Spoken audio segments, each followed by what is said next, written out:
Jam. Toon Jam.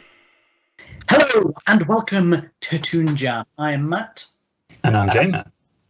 And today we would like to wish you Happy New Year. Happy New Year. Happy New Year. Yes, it is that week, the final week of our December specialo. We've visited Christmas. We've gone through all of that. Now it's time for the New Year. Yes. Happy New Year. Happy New Year. And what better way to ring in such an event as to visit none other than Charlie Brown. Yes, we last year we watched Merry Christmas, Charlie Brown. Yeah. And it was a resounding success. We were both happy with it. 2 thumbs up. Yeah. This year we thought, well, why not end December on a high? Keep with the theme. Try out Happy New Year, Charlie Brown. Yeah. So this was a part of the Charlie Brown and Snoopy show, which was roughly 20 years after the Christmas show in the 80s. So let me tell you a bit about the show. It is an American animated television series featuring characters and storylines from Charles M. Schulz's comic strip Peanuts, as first presented for television in the Peanuts animated specials. It aired Saturday mornings on the CBS network from 1983 to 1985. Due to lower than expected ratings, in an attempt to boost viewership, CBS moved the series from 8 a.m. Eastern Time early in 1984. It did not help the ratings much, and while the show was not formally cancelled in 1984, further production was on hiatus. In 1985, CBS ordered 5 new episodes for what would be a second final season. Early in 1986, CBS dropped the show after a ratings recession.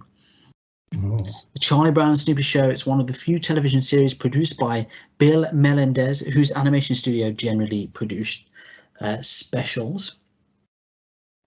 Happy New Year, Charlie Brown, a part of this, was the 30th primetime animated television special based on the popular comic strip Peanuts. And I believe is possibly now available to watch on DVD and maybe even on Apple TV. I know they have the rights now to Charlie Brown. So, yes. Yeah. They certainly do. It turns out there's also a new Happy New Year, Charlie Brown on Apple TV now.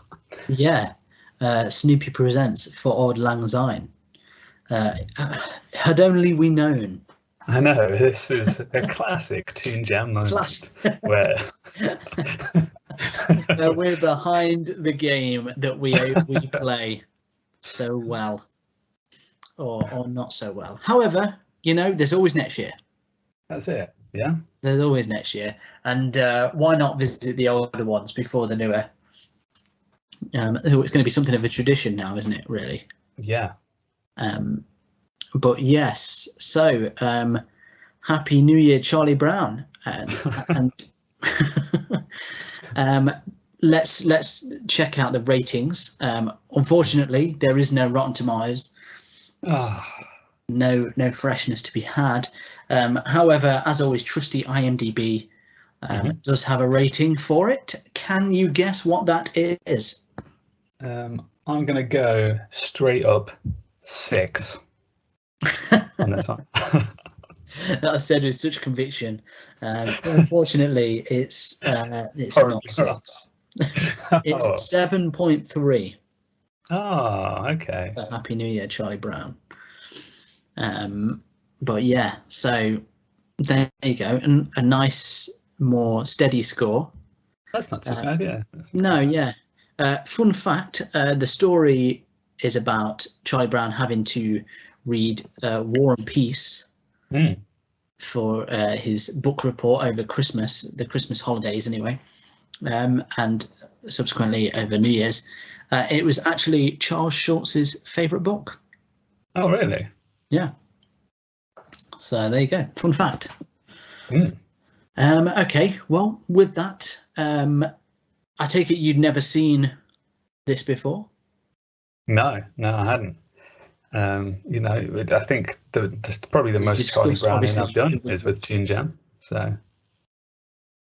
yeah. I used to watch the shows quite a lot. I don't remember this one specifically, and I don't know, because when you're a kid, you just, you know, it all looks the same, doesn't it? yeah, You don't know what's where, if it's an old one or a new one. So I don't know how much of the 80s show I saw, if any. Mm. So this was new to me anyway. Okay, so fresh stuff. What's Twitter got to say about it? Yeah, Twitter has some fond memories of Charlie Brown, or you know, some fond new, I guess, opinions on Charlie Brown. Because some people are just watching it for the first time. It's kind of weird that it's, you know, it's been out for a long time, and some people like us are like, well, let's check that out from 1986. So we've got Puffin Captain, who says, "Happy New Year, Charlie Brown has to be one of the cruelest endings in a Peanut special ever. Dude was so close to seeing his crush, and then he missed it. I feel so bad for him. Sad face." Yeah, he didn't just miss it, but his best mate Yeah, got in on that danced with action. him. Yeah. Extreme. In fact, everyone loses out because everyone's trying to dance with everyone and no one gets to dance with who they want to. And Yeah, it's pretty extreme. it is pretty. Yeah, it's a downer. It's a real downer for the new. But that's just the way of like Charlie Brown? It really is. Yeah, it's very Charlie Brown. We've got Genevieve Varice, probably said wrong, who says day 15. So they're watching like a New Year's thing for every day of December. So day 15, Happy New Year, Charlie Brown, 1986. The Peanuts gang wants to ring in the new year, but Charlie Brown, famously a child, has to read War and Peace, famously a very long book for school. And I thought, that's a pretty good. That's basically a breakdown of, you know, what is happening, and also feels like it's explaining a joke at the same time. Yeah, like see that a lot on Twitter, where it's like, oh, okay, yeah, thanks for that. It's a very concise way to say the entire plot of the 20-minute thing. Yeah. Well You can't help but feel the poor injustice on Charlie Brown. Like, yeah, I feel for him. Yeah, it is just why that book? Why? Yeah. Why over the holidays as well? Yeah, it's just unnecessary. Yeah. Just so unnecessary. We've got D Kahune, that's probably also pronounced very wrong, who says, after watching Happy New Year, Charlie Brown, I'm wondering why Charles's mum and dad never object to their son's Christmas vacation being ruined by his teacher forcing him to read War and Peace. Which I guess is a good point, because, you know, like, you know, the holidays are for everyone, for the family or whatever. Yeah. But if you came home and it's like, yeah, sorry, I can't do Christmas dinner or whatever, I've got to read War and Peace, you know, maybe there would be a little kind of annoyed. But I felt like the parents were notably absent in this. Yeah, I mean, we don't really ever see his parents, do we? No, I don't think I've never seen them. No, it's sort of like part of the charm of it is just that. Yeah, I mean, it's like the kind of weird thing where the kids are like, they are kids, but they're also adults in a weird way. Yeah. I noticed this when he sort of sat down in his chair to read it, and it's like the chair kind of fit him quite well. Yeah. It's not an adult chair. It's kind of strange. But yeah, I mean, good question. Where are the parents in this? Yeah. Probably absent. Well, in saying that, no one ever stopped me from getting, you know, laborious homework. Yeah, that's true. It always felt like it was out of my parents' hands. It's a tough one. I mean, War and Peace seems excessive, but it does. Yeah, the whole. I mean, you know, it's not even really cool to have homework over the holidays, is it? I genuinely couldn't read a book of that length over that period of time. No, that's just impossible. Yeah. I probably couldn't read that book, full stop. It didn't sound up my street. I'm gonna. No, there's a few excerpts, and I was not like, maybe I'll give this a go. Yeah. That was not my reaction. And then finally, we've got Irene Mestors, MD. Sorry about that one as well. who I think this is in a response to what holiday, shows like movies and stuff do you watch? But I found it like weirdly insightful and it almost sounded like some sort of philosophical poetry. So it's just kind of a list that says Charlie Brown Christmas, Happy New Year, Charlie Brown, Soul, Inside Out. Oh, what's that, like a haiku? It's like a haiku, yeah. It's like the pains that Charlie Brown had to go through. Yeah, Not yeah. just Christmas, but New Year left their soul inside out. Yeah. Very deep Very deep on that one. Yeah. Well, okay, so sorry. So a lot of comments about it, but no real opinions. No real reviews other than Either they here feel or bad there. for him reading War and Peace, I think is the takeaway. Which is okay. Well, okay. Let's discuss it. Obviously, we watched the Christmas one last year. Can't help but compare the two. Yeah. So that's going to happen. I would say straight off the bat, this doesn't quite capture the same feeling as the Christmas one did. No. The Christmas one for me was more heartfelt and really about sort of the meaning of Christmas and, Charlie Brown trying to understand that. Yeah. Whereas the New Year one felt like a lighter touch in that it was more about homework over the holidays. Yeah, very much so. Yeah. Rather than it didn't feel as deep to me. No, it didn't really have that, did it? I mean, like, I don't know if the bits of War and Peace that you read out were particularly, it didn't seem like they were like potent in their material either, really. Like it wasn't like they kind of married up with what was going on or anything. It was just him reading long bits that kind of funny in a way of like, oh man, what a laborious task to have to read this. Yeah. And though I've read bits about how there's moments in this that are from like directly from the script, it didn't feel to me as much like it was. Maybe that's just because this is part of a series, right? And they'd kind of used up a lot of material by this point. Yeah. Whereas the Christmas one, as I remember, was one of the first things they did. It was a bit of a new thing, wasn't it? Yeah. I don't know. It felt to me slightly lacking in comparison.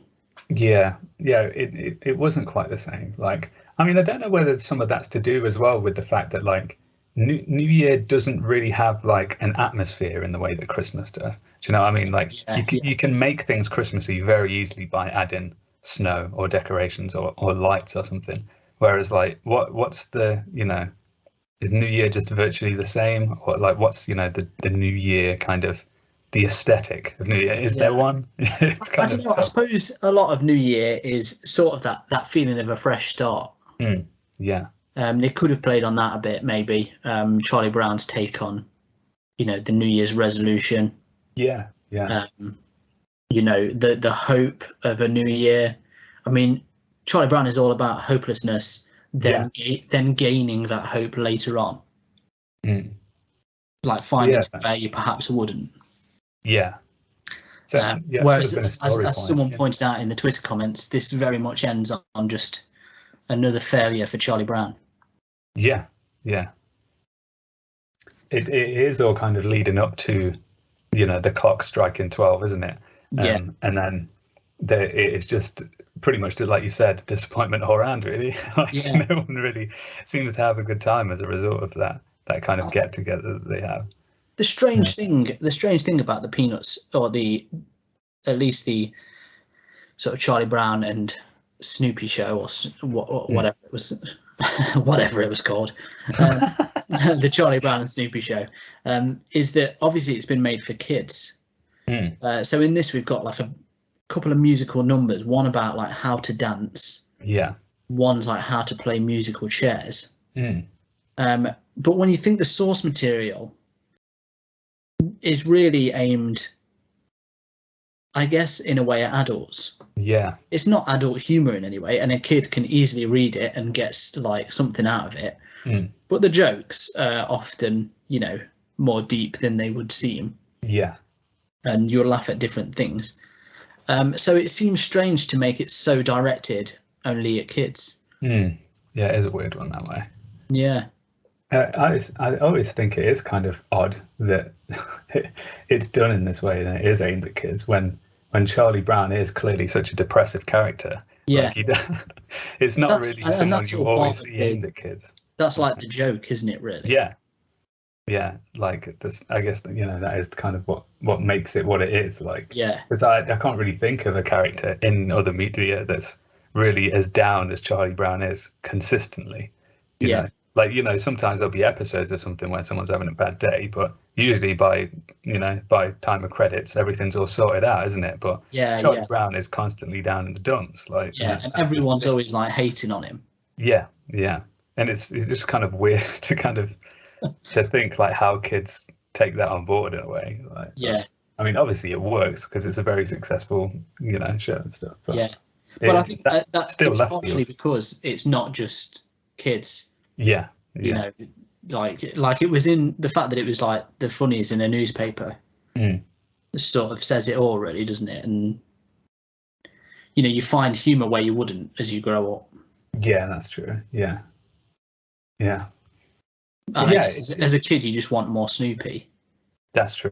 Yeah, there wasn't loads of Snoopy in this, was there? Really? For the kids, really. No.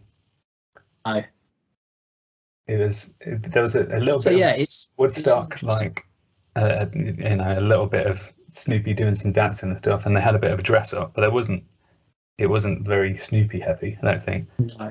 Because I feel like there's usually some moments where they sort of interact with each other, a little bit. There wasn't a lot of that. I think there was a bit where he was talking about his dinner, and that was about as much as it got. I feel like kind of separate. They should have really replaced those songs with Snoopy moments. Yeah. Because it was really, those songs were a bit like, what's this all about?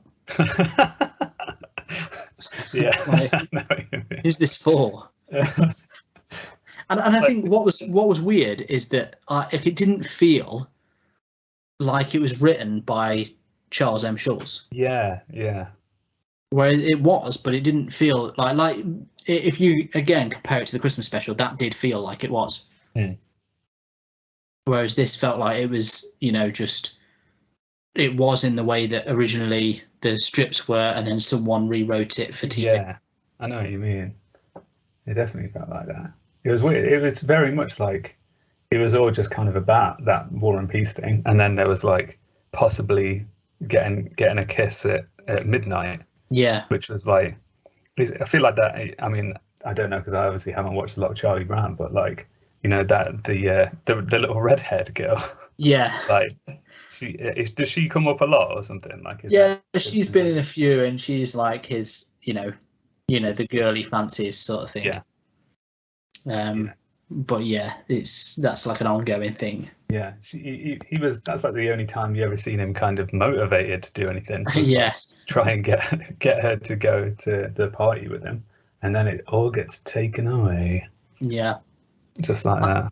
I feel like there's a certain trouble in the way that it's directed. I think. I feel like the problem with this, in comparison, is that the timing for the jokes is possibly slightly off. Because the humour is subtle, isn't it? Yeah. In its own way, like the jokes are there, but when it's kind of glossed over almost, like the punchlines, you can easily miss them, and I feel like that's the case here. Yeah. That being said, it wasn't in any way the worst thing we've watched. Oh no, it's not even the worst thing we've watched this Christmas. It's true. It's not. No. So it was. I think maybe it's one of them where it's really is competing with itself at this point because we watched the Christmas one. We can't help but be like, that's where the bar is really. Yeah. And this one is it just didn't feel as eventful. The story kind of was just a bit, like, yeah, I get that would be kind of rough, but there wasn't, like you say, there wasn't much deeper to it. It didn't feel like. No. And then it was kind of all over once the new year came in, Yeah. And it didn't feel like there was a resolution at the end there. It was felt, just kind of like an episode, didn't it, rather than a special? Yeah, very much so. Yeah. All right. Well, with that, we've discussed it. Let's move on to our reviews. Prince Andrei interrupted him and cried sharply, "Yes, ask her hand again. Be magnanimous and so on.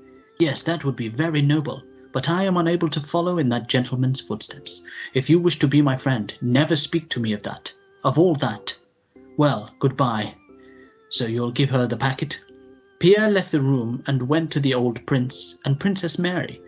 The old man seemed livelier than usual. Princess Mary was the same as always, but beneath her sympathy for her brother, Pierre noticed her satisfaction that the engagement had been broken off. Looking at them, Pierre realized what contempt and animosity they all felt for the Rostovs, and that it was impossible in their presence to mention the name of her who could give up Prince Andrei for anyone else. After dinner, the talk turned on the war, the approach of which was becoming evident. Prince Andrei talked incessantly, arguing now with his father, now with the Swiss tutor Desales, and showing an unnatural animation, the cause of which Pierre so well understood. War, war, war, war, war, war, war, war, war, war, war, war, war, war, war, war, war, war and peace. A reading by Toon Jam.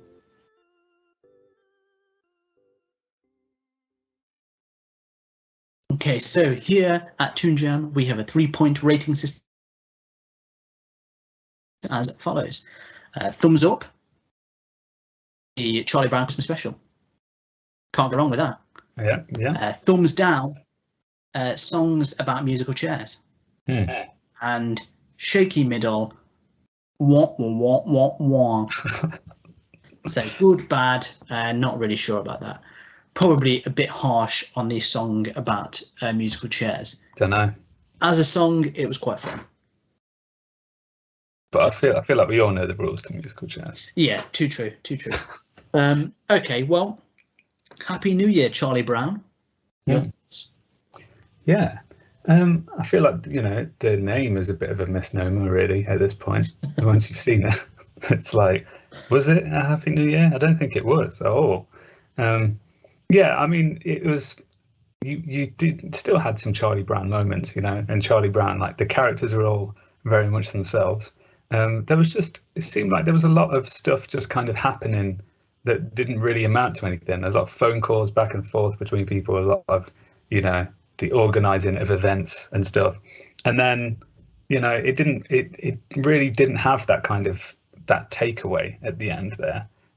It was just, Charlie Brown just kind of really had a bad holiday, essentially.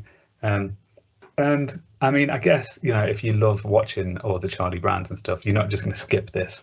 It's, it's still part of everything, but it didn't really feel like the same animal as the Christmas special did. I still appreciated, some of the music and stuff, maybe not the songs, but it was nice to have the kind of plucky jazz in the background. Appreciated that. Whereas, the Christmas special does have that kind of saddened tone to it as well, which also kind of added to the appeal. Even the music was Charlie Brown in the Christmas special. Yeah. I mean, what memorable music that is. Oh wow, definitely. What a song.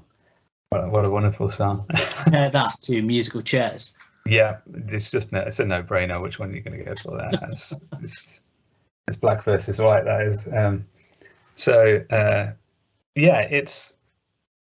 It just didn't really hit the same kind of the same feel as the original, as the Christmas special. Which I guess we shouldn't compare it, but it just wasn't really there for me. I don't think so.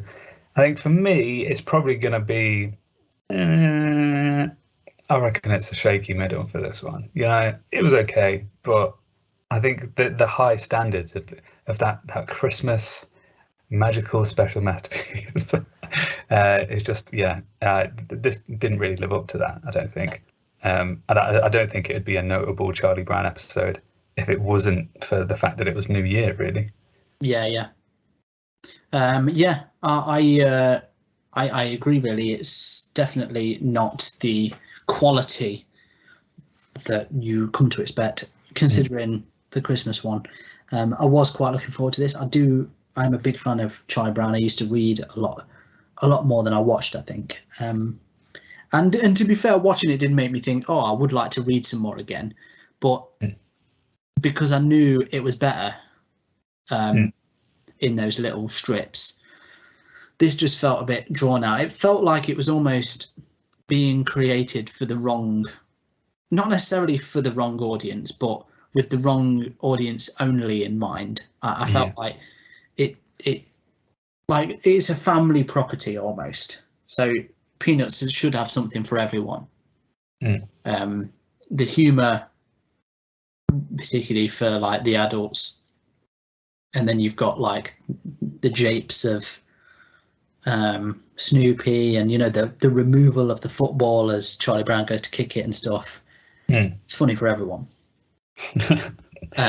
Whereas this felt like, not to keep banging on about it, but the songs about musical chairs and dancing and things like that, it was definitely super kiddie. Yeah. And I think it kind of takes a lot of the shine off it. I imagine that's why it didn't really do that well when it came out at the time as well. It's by no means bad, and you could easily watch it. Would you watch it every year? I doubt it. Yeah. But yeah, I think it easily lands on a middle. It's a bog standard middle, isn't it, really? Yeah. Straightforward. Okay, well, there we go. 2 shaky middles, and that's it. That's the December run complete. Done. That's 2021 complete. Yeah, 2021 complete. Well, what a year it has been. We've done all sorts. We've travelled the cartoon globe. What will next year bring? Hopefully more David the Gnome. I still got it in there. We got it in there. Look at that, guys. You thought that was going to be it. Happy New Year. So just to do a quick recap of the last few weeks, it's been a bit of a roller coaster, actually. So we started with Ace Ventura. Yeah. Steady middle. Wacky Races, It's a Wacky Life was a hard down. Both of us voting down on that one. SpongeBob Christmas, straight up to the top. Oh yeah. Both of us. And then on everything this Christmas. No disagreements. That's pretty crazy, actually. Yeah. So at least there's that. A time of unity. Yeah, it really brings us together, the holidays, as you can see. Yeah. So there you go. Well, thank you for joining us, whether it's been just for today or for over the past year, for however long. Thank you so much. I hope you enjoyed today's episode. Don't forget, if you would like to support us, you could do so by either joining us on Patreon for some bonus episodes for a small fee, or there's always our merchandise store, which is bit.ly/Toon Jam shop. If you want to get some zany Toon Jam merchandise, t-shirts and the like, check it out. Otherwise, just rate and review this episode. Absolutely helps us out, helps people find us, and share it with a friend if you like it. You never know, they might be like, I too like this, and do the same. We can start a Toon Jam revolution. But otherwise, again, thank you so much for listening, and genuinely, we hope you have the best New Year, you crazy jammers. So happy New Year. And as always, and for the last time this year, you stay jammy. Hey everyone, thank you for listening. If you want to help the show keep going, you can be extra jammy by heading over to our Patreon page at patreon.com/toonjampod. Here you can get a shout out on the show or unlock bonus episodes. Ratings and reviews anywhere you listen to the podcast also really help us out. So thank you, and stay jammy.